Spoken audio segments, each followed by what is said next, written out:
Well, hello again, and thanks once more for giving up your valuable time to tune in to my classic dirt bike YouTube channel. In this featured video, we are going to visit the Telford International Centre for the superb Classic Dirt Bike Show 2019.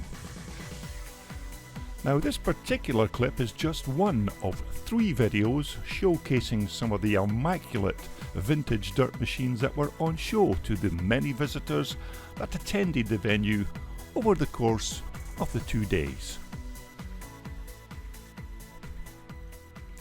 Now, to get us started, we're going to take a visit to the Dot Motorcycle Club's lovely stand, where they set out a collection of these fantastic little British classics, and there were some really nice restored machines on display. Now, if my memory serves me correctly, these little Dot motorcycles were originally established by Harry Reid in Salford, Lancashire, England in around 1903, and by 1906 Dot had built their first ever motorcycle using a Peugeot engine. Now, the machine's title, Dot, is of course an abbreviation for the words devoid of trouble, which I thought was a strange title for a motorcycle, but nevertheless, they're still very nice machines, these old Villiers engine classics.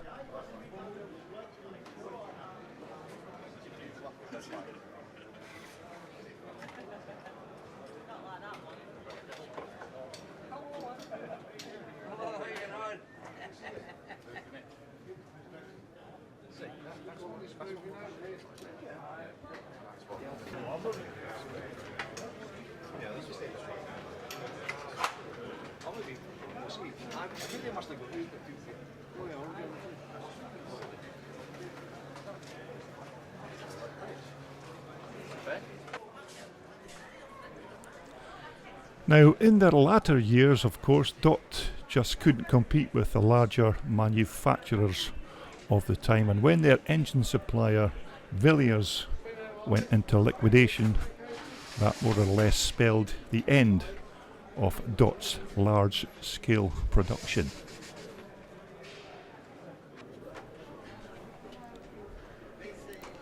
Now, it's thanks to the Dot Motorcycle Club and all their associated enthusiasts who keep the Dot motorcycle name alive by showcasing these lovely restored machines.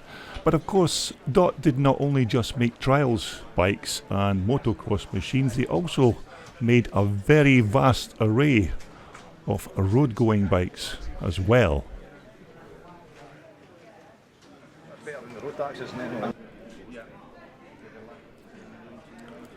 Now, although this bike featured here is obviously not an off-road classic, it's still quite an interesting machine, because this was the very last engine that BSA ever manufactured.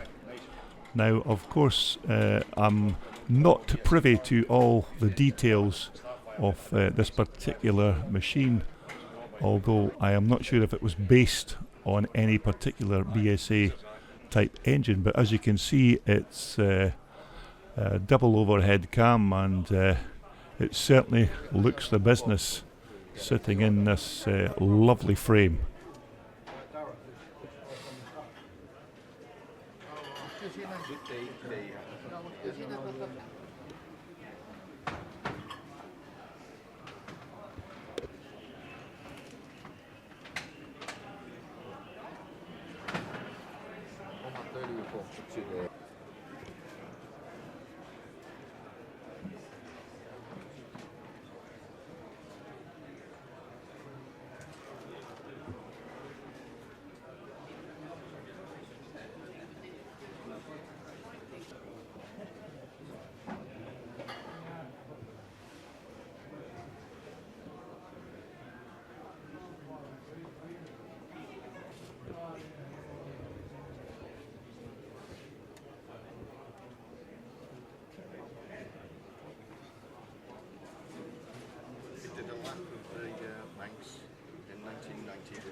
Yes, it's a very nice bike indeed, considering it is a BSA.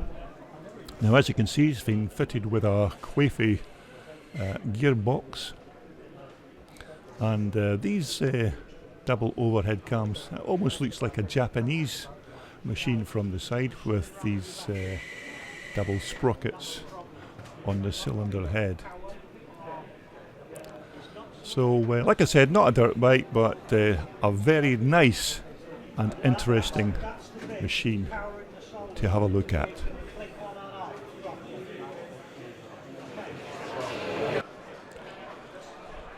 Okay, next up we're going to take a look at the Welsh Championship stand for 2019. And this little 1974 TM125 Suzuki was a bike that caught my eye.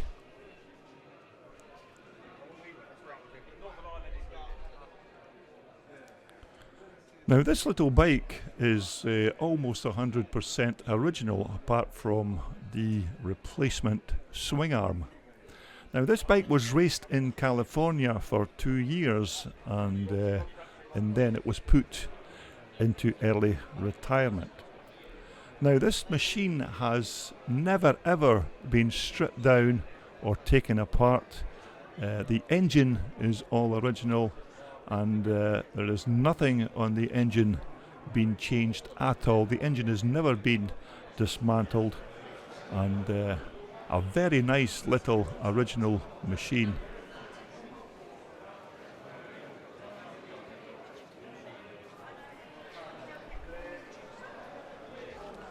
And as I mentioned earlier, the only non-original part on this little bike is the replacement swing arm. Other than that, it is 100% original and authentic.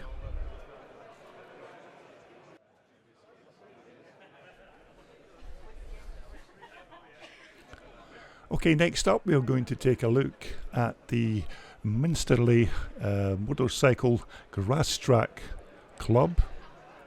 Now these guys do grass tracking with these lovely little grass trackers with the very popular Honda, which, well, looks to me like the old Honda CG125 motors in these lovely frames.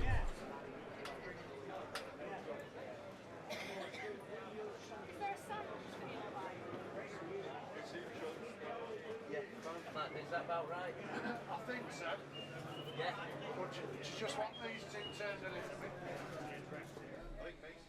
Now I expect these little Honda 125 motors would actually be a popular choice for these grass trackers due to the availability of the parts for these Honda motors.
Okay, next up we are going to take a walk outside the venue to the Auto Jumble, where all the rusty gold awaits all those potential buyers.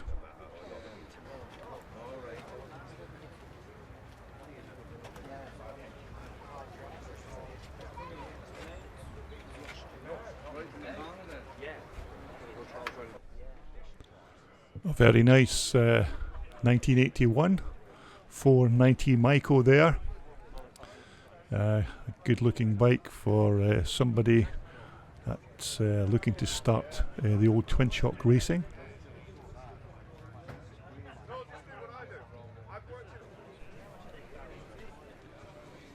Now this particular bike looked like a nice buy. Quite a nice looking KX 125. Very good project bike for somebody. It doesn't look like it's needing much to put it back on the track. A very nice bike again for a potential buyer.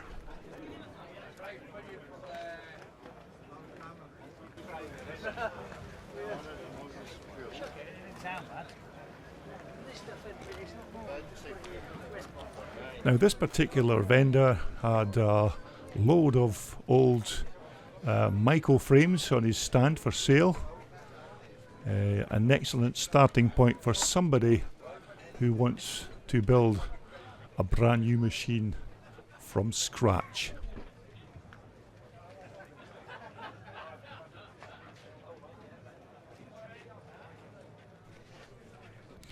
Now of course there was no shortage of spare parts for that particular build you're currently working on.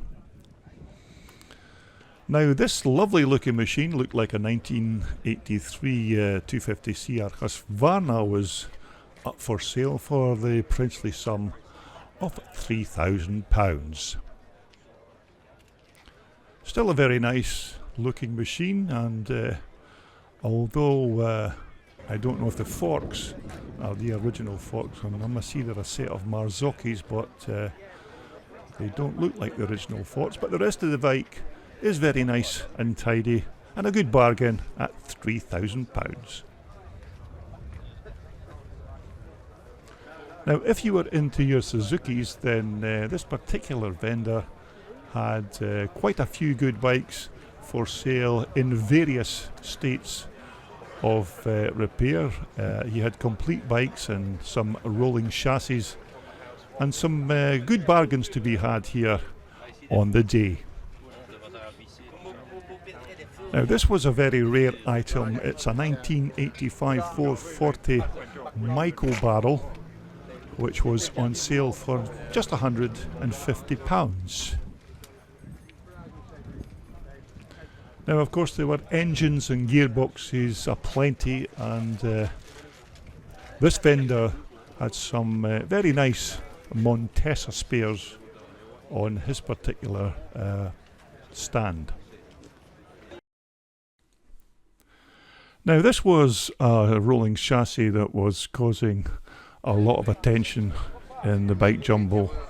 Now it obviously looks like a Joe Maxwell CCM frame with forks, tank and seat and rear wheels, but unfortunately it doesn't look like there are any rear shocks with this particular for sale chassis. Nevertheless, I would imagine that this would not be cheap to buy, regardless if it has shocks or not, but certainly a good project bike. Now more engine bargains here. There's Gold Star crankcases at £195, and some old crankcases and barrels for those British classics. Now this was a very nice bike that was up for sale. It's a 1979 Can-Am 370, and this quite original looking bike had a price tag of £2,100 to the potential buyer.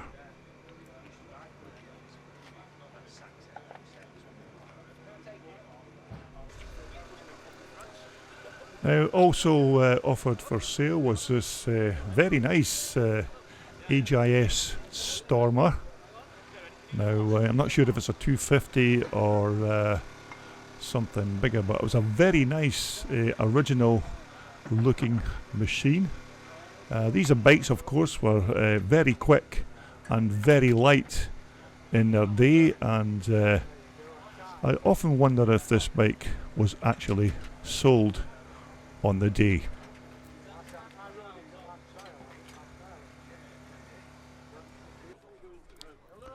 Now this was another lovely looking machine that caught my eye. Apparently it's an Alan Walker BSA. Now I don't know much about the background of Alan Walker, but apparently he was a mechanical genius when it came to these BSA bikes. He used to take them apart and do things with the gearboxes, etc. And I assume that was why it's called this Walker BSA. But this bike, in fact, was already sold when I took these pictures, and that was only 2 hours after the actual show opened.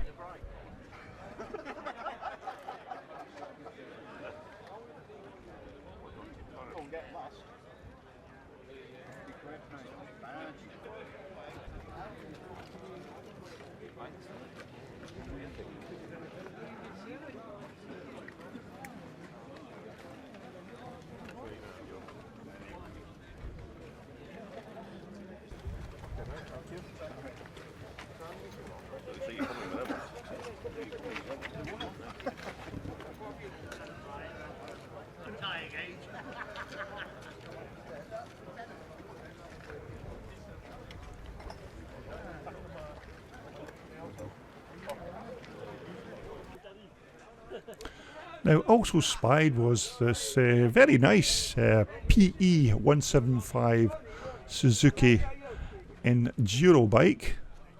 Now as far as I know, the bike was in good condition, although the owner did say it had a new piston fitted. Well, it was a very tidy bike, and whether it was sold on the day, I'm unsure, but if somebody did buy it, then they got an absolute bargain.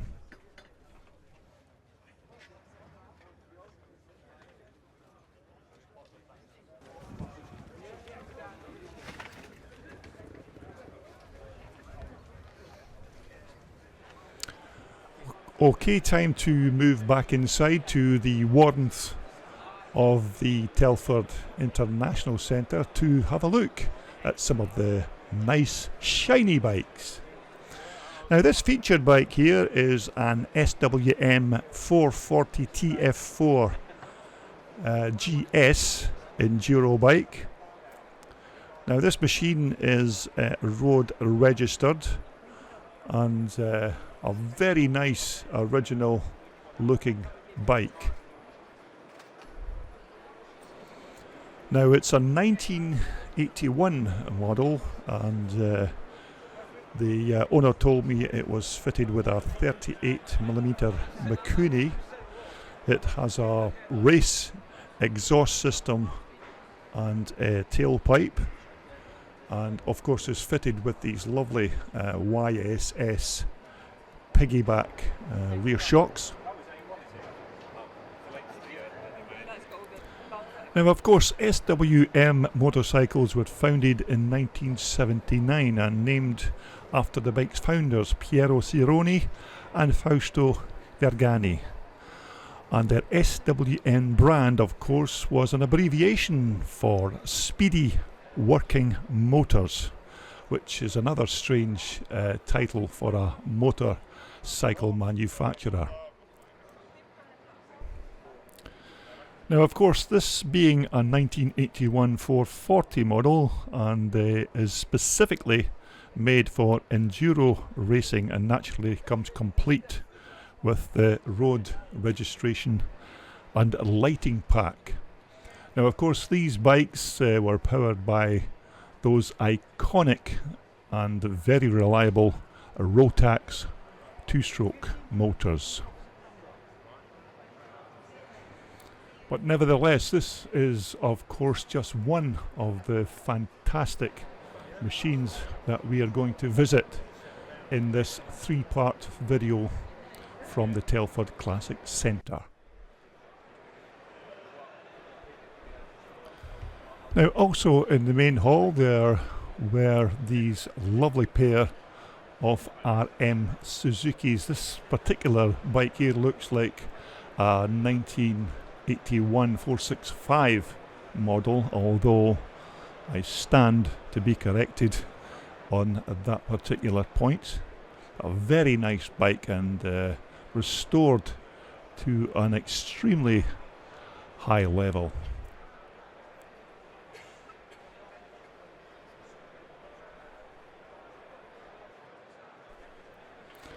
Now this featured bike is almost certainly an 81 RM 125. Now this of course is a water-cooled Suzuki, and this was Suzuki's first ever venture into water cooling a motocross machine.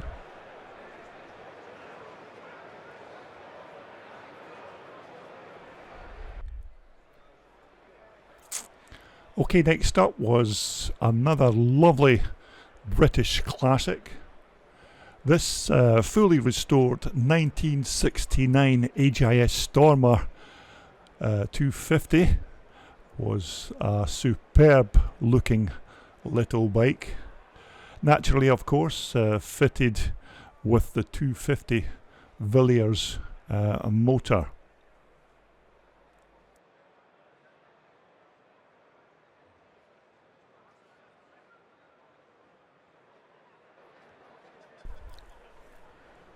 Now it's a bike that you very seldom see on the classic and twin shock racing racetracks around the UK, but in their day these were very quick little bikes with the right rider on board.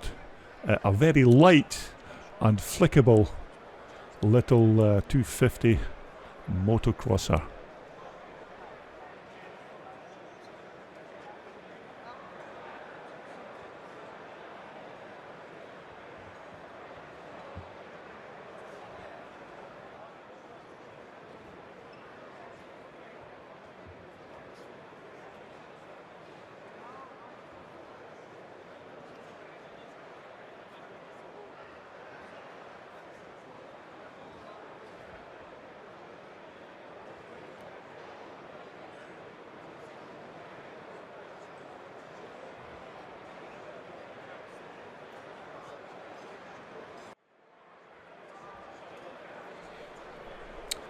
Now, one of the biggest stands inside the Telford International Centre during the weekend was the Greaves Riders Association, and they brought with them some really fantastic looking old Greaves bikes, like this fantastically restored Challenger.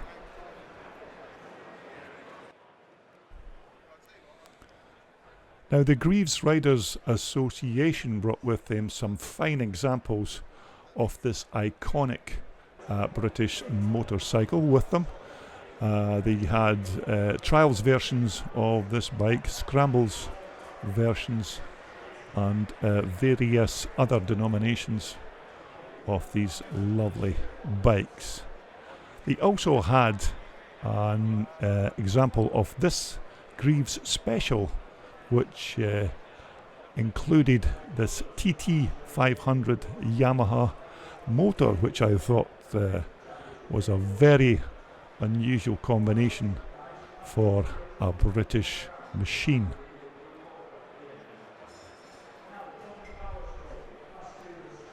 But nevertheless, they had some really good examples of the old Greaves mark in this particular part of the show.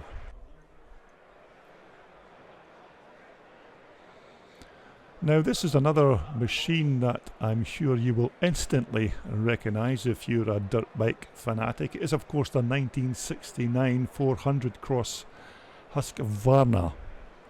Now, of course, these bikes were made famous by the Hollywood legend Steve McQueen, who used to race these bikes in the American deserts, and made this particular model famous when he rode a similar machine to this in the iconic movie On Any Sunday.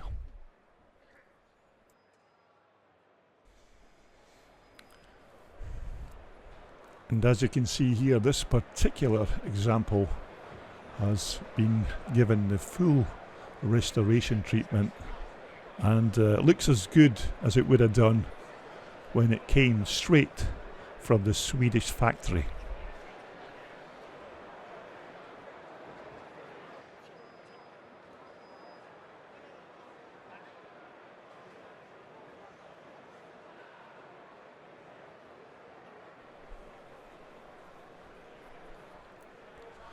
So okay, to finish off part one of this three-part series from the Telford Classic Dirt Bike Show, we're going to take a look at a couple of absolutely superb looking Honda 250 Red Rockets, which were on display at the Elderfield Motorcycles stand.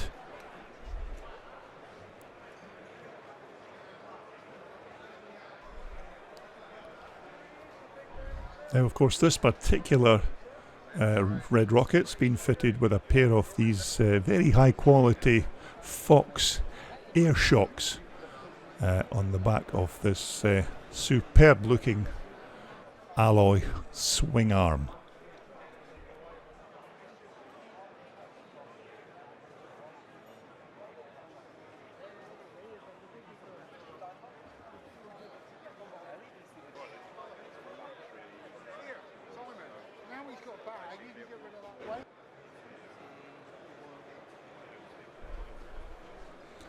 Now this is our second machine from the Elderfield motorcycle stand. Another superbly restored Red Rocket, but this one seems to have had some engineering work done on the alloy fuel tank. Nevertheless, another excellent, very high quality, very high standard restoration by the Elderfield motorcycle guys.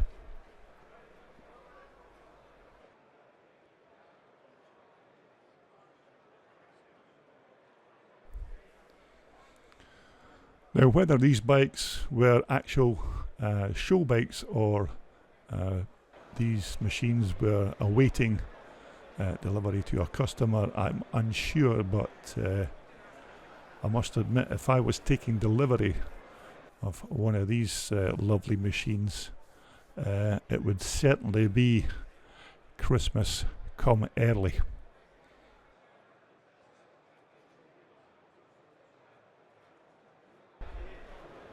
And as you can see, it looks like some engineering work has taken place on the fuel tank, possibly just to give it that little bit more capacity.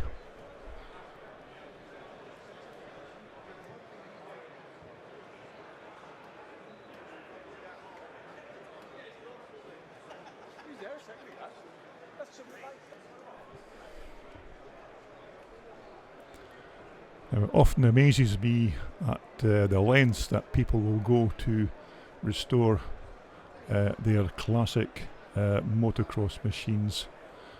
Some of the parts used on these bikes look actually better on the bike than they did before they left the factory.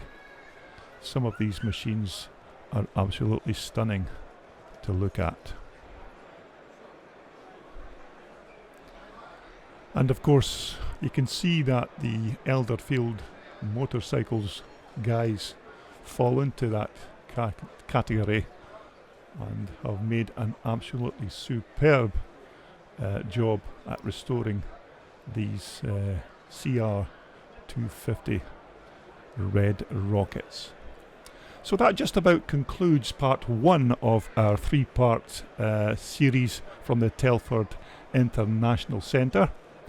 Now, I hope you join me in my YouTube channel for more of these superb classic bikes from the Telford International Classic Dirt Bike Show. This video was brought to you in association with Wolfsport Motocross Race and Leisure Wear, and also in association with VMX Magazine, the world's undisputed #1 publication for all your vintage and classic dirt bike motorcycles.